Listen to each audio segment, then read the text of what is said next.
Hi guys, the situation in Ukraine changed dramatically since a couple of days, and the possibility of invasion is much higher than it used to be just 1 week ago. But instead of panic, let's just analyze the situation and filter out all of the gross Russian and American propaganda and get our facts right. As you know, nothing happened on February 16th, the date of predicted Russian invasion, and I thought maybe this is the end of Putin's bluffing.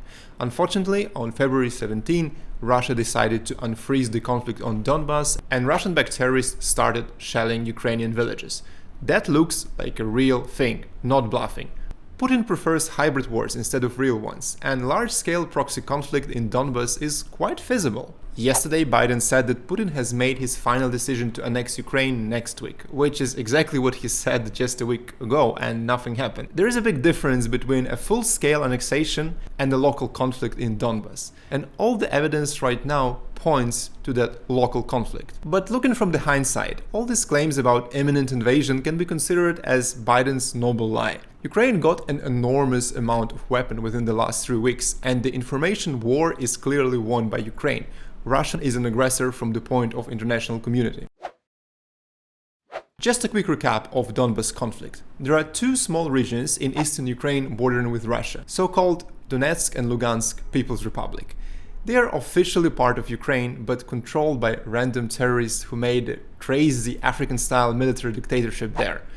They have tortures, economy is in ruin, local militia can even check pictures on your phone and all your messages on social media without any court order. Basically, these are failed quasi-states, and the only reason they exist is that Russia sponsored that feast from 2014.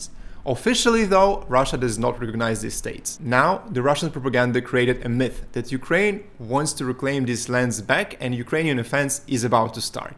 Well, if your country is surrounded by 150,000 Russian troops from north, south and east, first priority for you is to reclaim some shitty land. Sure. On February 17th, terrorists shelled kindergarten and made a hole in it. Luckily, nobody dies.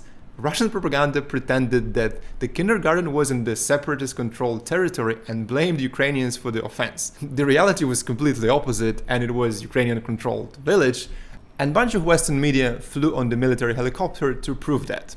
On February 18th, in the separatist Donetsk, someone blew up the car of the local sheriff.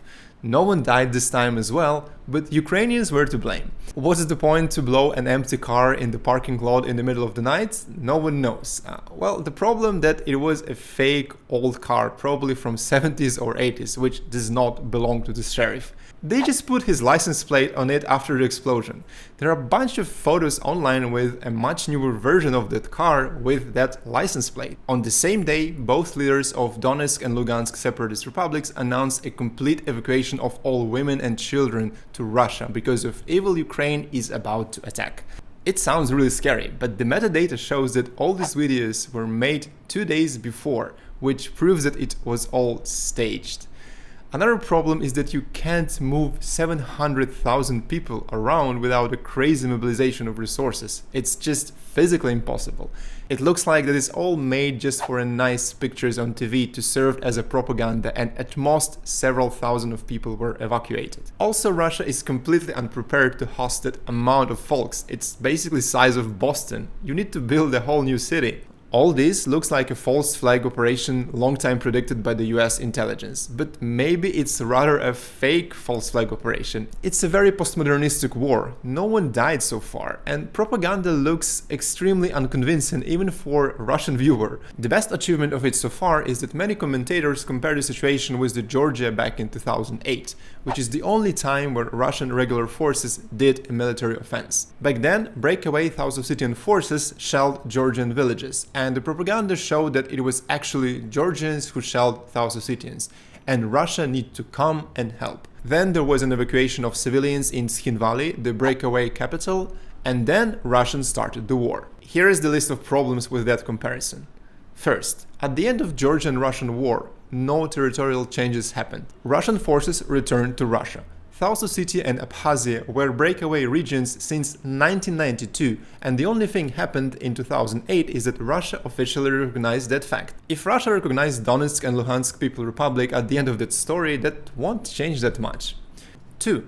Georgian President Mikhail Saakashvili was openly planning to take South Ossetia back by force.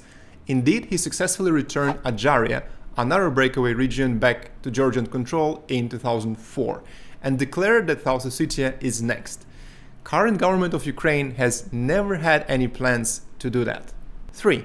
Ossetians and Georgians are different people speaking different languages. There was a real conflict back in 1992 with cruel ethnic cleansing on both sides. Putin recently claimed that there is a genocide in Donbas by Ukrainian nationalists, and this propaganda is heavily being used on Russian TV. But the facts are, there has never been any ethnic cleansing, nor are there any hostilities between people on ethnic grounds. Ukraine is not Georgia, and it's not 1992.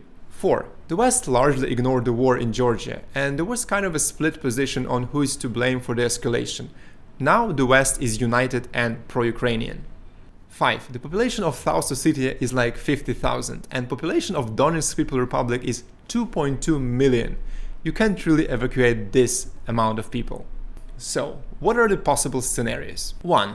It's all bluffing. Putin will continue to stir up waters in Donbass, some local shelling, but nothing serious. 2. Putin will send more weapons to Donbass and ask local terrorists to do some real offenses. Putin loves proxy war. The problem is that volunteers might not be as happy to fight as it was back in 2014, because the ideological base is quite weak and Ukrainian army is much stronger now. 3.